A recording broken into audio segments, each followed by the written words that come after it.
hadn't gone to the doctor in a while after I retired, and Jen was saying, I think you should just start getting yearly physicals. And the first one I went to, I ended up being diagnosed with, 2 risk factors for heart disease. So those shocking words came from a 4-time Super Bowl champion. When Joe Montana went to the doctor after retirement, he discovered high cholesterol and high blood pressure running through his family. That was just the start of what his body paid for. What has Joe Cool endured? Let's break it down.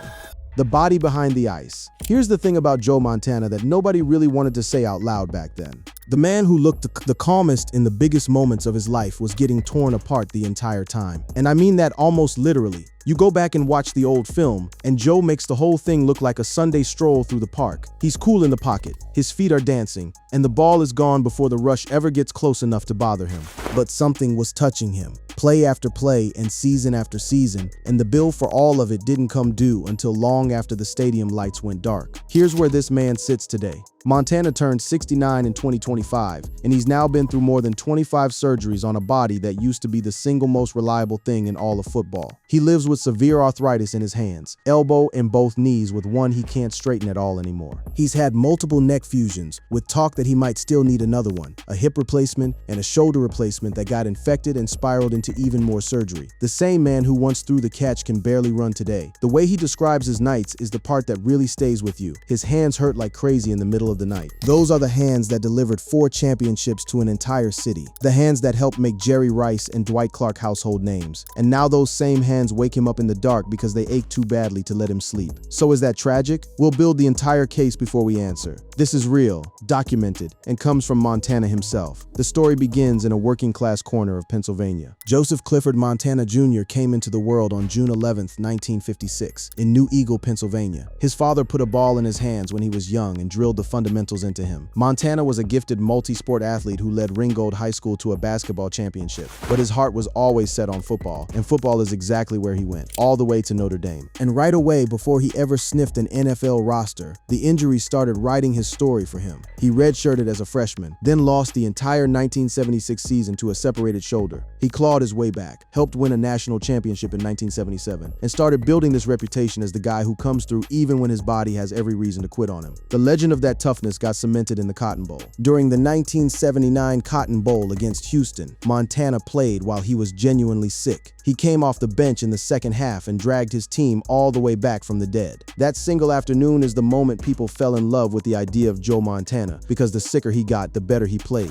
But this is exactly where you have to start being honest about what was happening underneath all of that mythology. Every comeback, every gutsy return, every headline that praised him for playing through it was really just another withdrawal from an account that was never going to refill itself. He was spending his body to buy these unforgettable moments, and while the moments were glorious, the body kept every single receipt. When the NFL finally came calling, even that arrived with a slap across the face. Montana was drafted in the 3rd round, 82nd overall, in the 1979 NFL Draft by the San Francisco 49ers. He was the 4th quarterback taken that year, because the entire league looked at him and basically shrugged. Why? At around 6'2" and 200 to 205 pounds, scouts questioned his arm strength, his athleticism, his size for that era, and his consistency at Notre Dame. They graded his arm a 6 while Jack Thompson got an 8, so scouts saw a skinny kid with an okay arm and kept passing. One team got painfully close to greatness and then talked itself right back out of it. The Chicago Bears reportedly had Montana as their top choice for their 3rd round pick, but talked themselves out of it at the very last minute, grabbing running back Willie McClendon instead. Imagine being the guy in that Bears war room who had Montana on the board and reached for a running back nobody remembers today. But one man saw the whole thing clearly.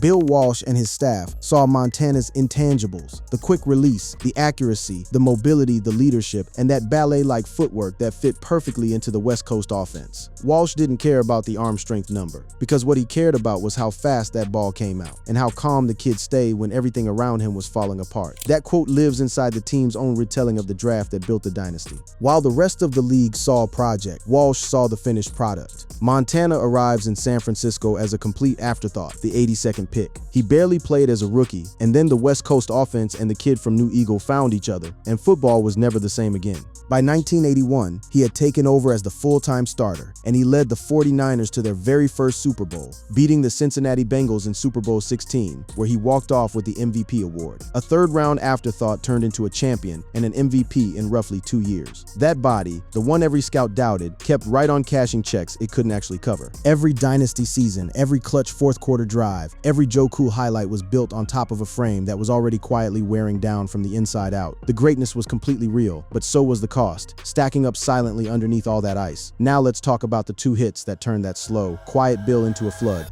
The hits that turned it all. Every great story has that one moment where everything pivots. And for Joe Montana, there are really 2 of them, with both happening out on a football field while a packed stadium watched him crumple to the ground. The first one landed in 1986, and by every reasonable measure, it should have ended his career right there on the spot. In the season opener against the Tampa Bay Buccaneers on September 7, 1986, Montana suffered a severely herniated or ruptured spinal disc in his lower back. The injury compressed nerves, caused intense pain, and risked permanent damage, and doctors performed emergency surgery at St. Mary's Hospital in San Francisco. Initial reports indicated the damage threatened his career, with some doctors warning of paralysis risks if he kept playing. We're not talking about whether he could still play quarterback at a high level, because the doctors were looking at his spine and telling him the smart move was to retire and protect the rest of his life. So what did Joe Montana decide to do? He came back in 55 days. Doctors suggested retirement, and yet Montana returned in just 55 to 56 days on November 9, 1986, against the St. Louis Cardinals, throwing for 270 yards and 3 touchdowns in a 43-17 win.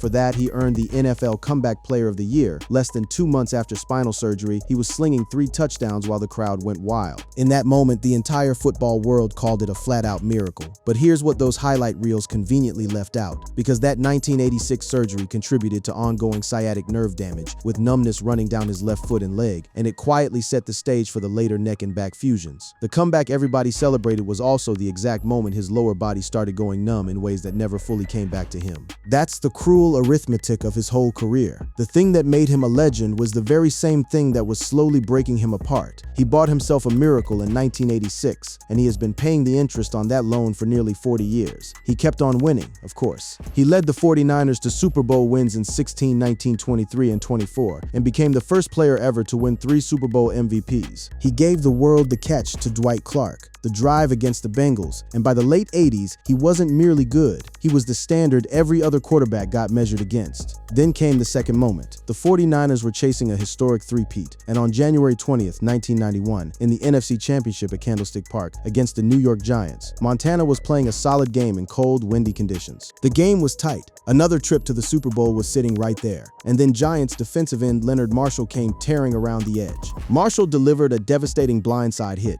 helmet straight into the upper body, and Montana suffered a concussion, a broken hand, cracked ribs, a bruised sternum, and a bruised stomach. One single hit produced 5 separate injuries, and the collision has been ranked among the most devastating hits in NFL and sports history. So when I hit him, kind of flipped.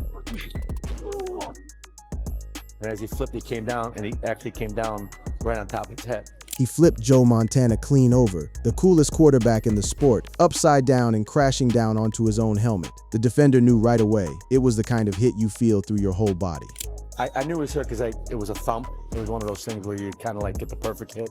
The perfect hit. From Montana's side of it, that was the beginning of the end of everything he'd built in San Francisco. Montana stayed down, visibly shaken, and Steve Young came in to replace him, while the Giants won 15-13. The hit was so brutal that the broken hand wasn't even the first thing he noticed. Montana later said his ribs and chest hurt so badly that he didn't initially realize his hand was broken at all. Picture your hand shattered and the rest of your body in so much agony that the broken hand barely registers. Here's why this hit matters more than the back injury. This injury ended the three-peat hopes and altered his entire career trajectory, and it directly led to the elbow complications, a torn tendon off the bone. The Marshall hit started a chain reaction that would eventually cost him nearly 2 full seasons and, in the end, his job. That elbow saga is a nightmare all its own. Heading into 1991 at age 35, Montana was still recovering from the 1990 hit when during a practice throw on August 13, 1991, he felt something go wrong in his right throwing elbow. At first, they figured it was nothing major since it was initially diagnosed as tendinitis, and it just kept lingering despite rest, cortisone, and even acupuncture, but it was never tendinitis. The injury was a torn tendon, and surgery on October 9, 1991 at Stanford Medical Center repaired it, except complications set in with scar tissue building up and forcing forcing additional procedures in May and again in September of 1992.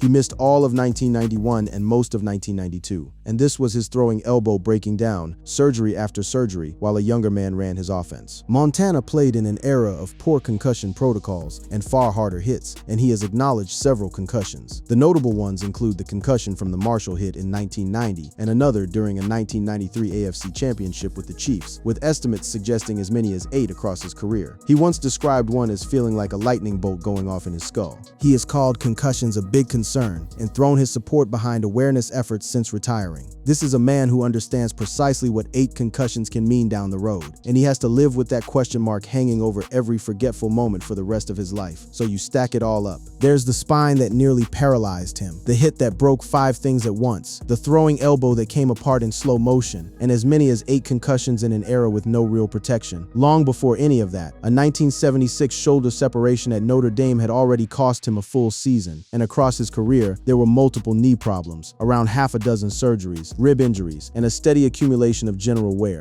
That isn't a career so much as a war. While his body absorbed that punishment, something else was unfolding off the field that would wound him in a completely different way. Let's talk about the man who took his job.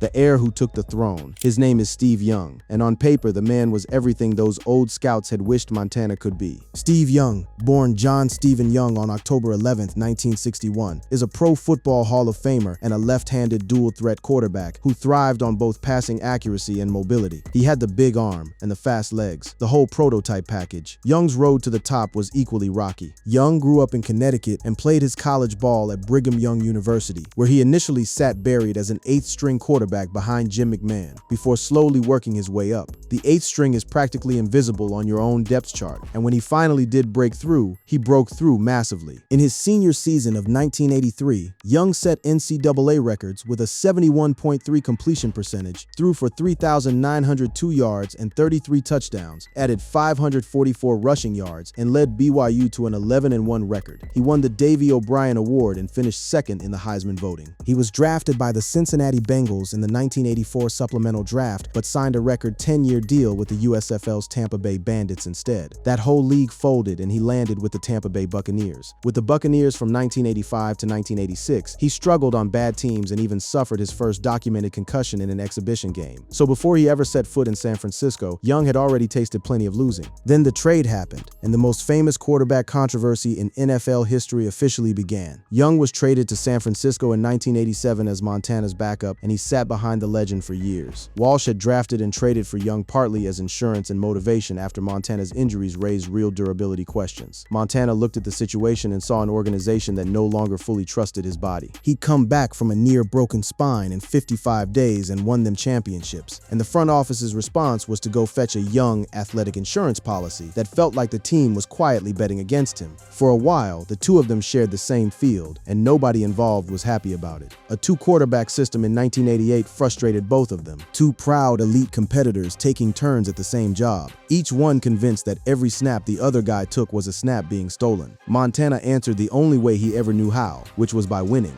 Montana regained the job and won Super Bowls 23 and 24, claiming MVP honors in both of them. He turned in 2 of the finest seasons of his entire life, posting strong numbers across the 1989 and 1990 MVP campaigns. The man was literally the league MVP, while the franchise kept a younger quarterback warming up on the bench behind him. That's exactly what makes the next chapter sting. The 1990 injury allowed Young to finally take over, so Montana goes down while he's still playing at an MVP level, and by the time he's healthy again, the chair he'd occupied for a decade has somebody else sitting comfortably in it. Montana has never really hidden how deeply that wounded him. He felt that after the 1990 hit, while the team was still winning and he was having a strong year, he wasn't given a fair chance to compete for his own job once he recovered. I said I was not going to sit here on the bench. That's not how I pictured finishing my career. That's the voice of a man who flat out refused to be a backup in the city he had personally built into a dynasty.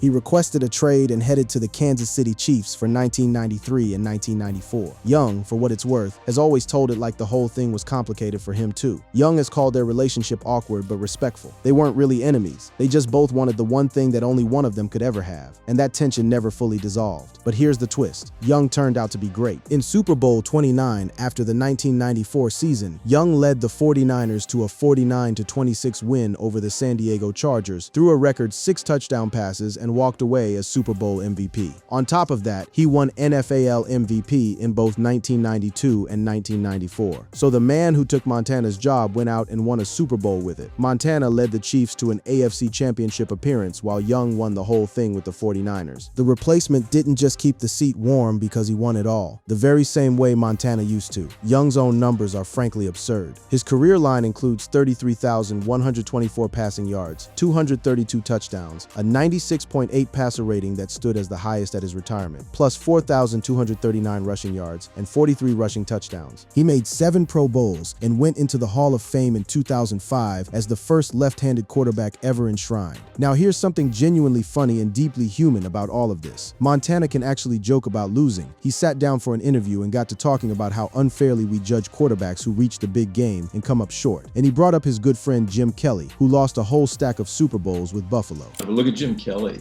I mean, look at what he did in Buffalo so many times. He's out here defending the guys who lost, which is a pretty generous thing for a 4-time champion to be doing. Then he tells this great story about needling Kelly right after Kelly's Bills had beaten Montana's Chiefs. They go, seriously, you should just let us go, because you guys are going to go there and lose. He told Jim Kelly straight to his face that Buffalo was just going to lose another Super Bowl anyway. That isn't the sound of a broken, bitter man, because that's a fierce competitor with a razor-sharp sense of humor. Yeah, we've been good friends for a long time, so I feel comfortable saying it. So which version is the truth? Is he the bitter legend who got shoved out the side door, or the relaxed Hall of Famer cracking jokes about losing with an old friend? That contradiction is precisely why this story runs deeper than any sad little thumbnail makes it look. The Steve Young chapter is real pain, no doubt about it, but it was never the whole man.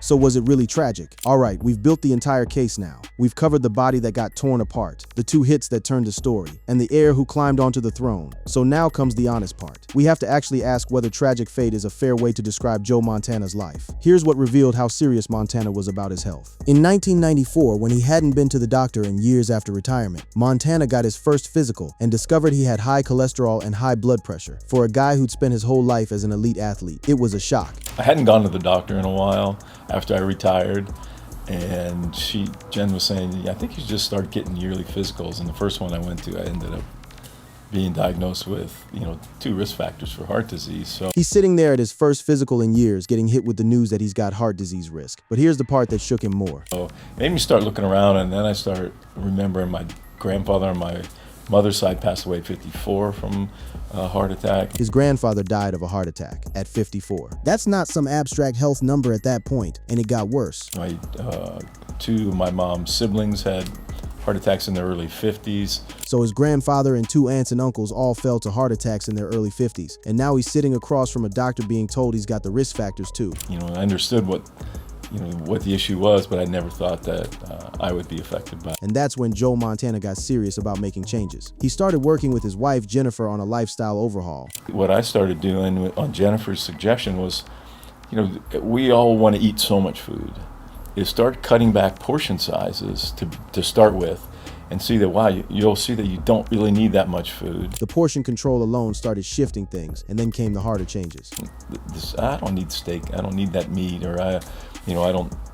The hardest part for me was salt shaker, because I love the salt. The hardest part was the salt shaker. Asking a man to give up something he genuinely loves is asking him to prove something about himself. But he did it, and he made the whole thing a family project. It really kind of has to be a family thing, isn't it? Because you can't just have one person eating healthy and the other person not. You have kids as well. Montana and Jennifer made it a team sport. He and Jennifer became ambassadors for the Break Away from Heart Disease campaign. He started talking openly about the fact that 80% of heart attacks can be prevented by checking your numbers, exercising, and eating right. If Joe Montana could ignore his health until his first physical in years, then anybody could. Now let's look at the marriage. Montana has been married 3 times, with a first marriage to Kim Moses from 1974 to 1977, and a second to Cass Castillo from 1981 to 1984, both ending in divorce. But then Jennifer entered the picture. In 1985, he married Jennifer Wallace, a former model and actress he met on a Schick razor commercial, and she actually turned down his first proposal before accepting the second one. That marriage is is the polar opposite of tragic. Their marriage has spanned more than 40 years and gets cited as remarkably stable amid all the fame. And the two of them raised 4 children, daughters Alexandra and Elizabeth, and sons Nate and Nick. 40 years married to your best friend, 4 kids, a ranch tucked away in Calistoga. That's a life a lot of people would trade nearly anything to have. The love between them is the genuinely sweet kind too. There's this story Jennifer tells about Joe discovering that the sideline phones could call outside the stadium during games.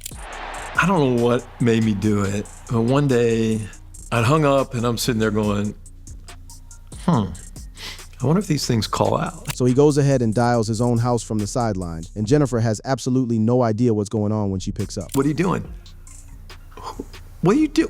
Who is it? What are you doing? Where are you calling me from? Because I'm calling you. Then comes the reason behind the whole thing. I'm calling you to say I love you. And I go, oh, I love you. How are you calling? He goes, That's Joe Cool calling his wife from the sideline of an NFL game just to tell her he loves her. Does that sound even remotely like a man whose fate turned tragic? It sounds like a man who, even at the absolute peak of the pressure, knew exactly what mattered most. Now let's talk about the money. Montana built a real second act as a venture capitalist, co-founding funds with former teammates and then Liquid 2 Ventures, investing early into companies like Pinterest and GitLab and pulling strong returns. His net worth sits at an estimated $150 million, built from NFL earnings, endorsements, and those investments. The guy didn't just retire and fade quietly into the background. Hall of Fame induction came in 2000 on the very first ballot, and he remains a beloved Bay Area icon who's still woven into the 49ers events. A first ballot Hall of Famer, adored in the city he built, and financially set for 10 lifetimes. That's simply not the resume of a cautionary tale. Even the off-field material people love to dig up turns out to be remarkably thin. There's the college admissions story, and the honest version is genuinely boring, because Montana's name surfaced through Rick Singer in the 2019 Varsity Blues scandal, but he admitted only to using Singer's college counseling services while denying any illegal activity, bribery, or fraud. His children were admitted on merit, and no charges were ever filed. There was a lawsuit over memorabilia, and in 2011 he had a small ATV accident on his ranch that required stitches above his eye and left him with a black eye, though nothing was fractured. And honestly, that's scraping the very bottom of the barrel, because there are no major scandals, no DUIs, and no legal troubles that stand out at all. For a global superstar moving across 5 different decades, that's a strikingly clean life. Now we circle all the way back around to the body, because that's the only place where the word tragic carries any real weight. Montana has been through more than 25 surgeries and relies on treatments like StemWave just to manage the pain. He's living with severe arthritis, knees he can't fully straighten, 3 or more neck fusions with the possibility of a 4th, hip and shoulder replacements, sciatic nerve damage, and eye nerve issues stemming from the head trauma. In the middle of the night, in his own words, his hands hurt like crazy. The way he describes the transition out of football is downright haunting. He has said that the game's gone, and then the physical stuff tries to catch up with you. That's a heavy thing for any man to carry, and it represents a very real cost that football demanded from him.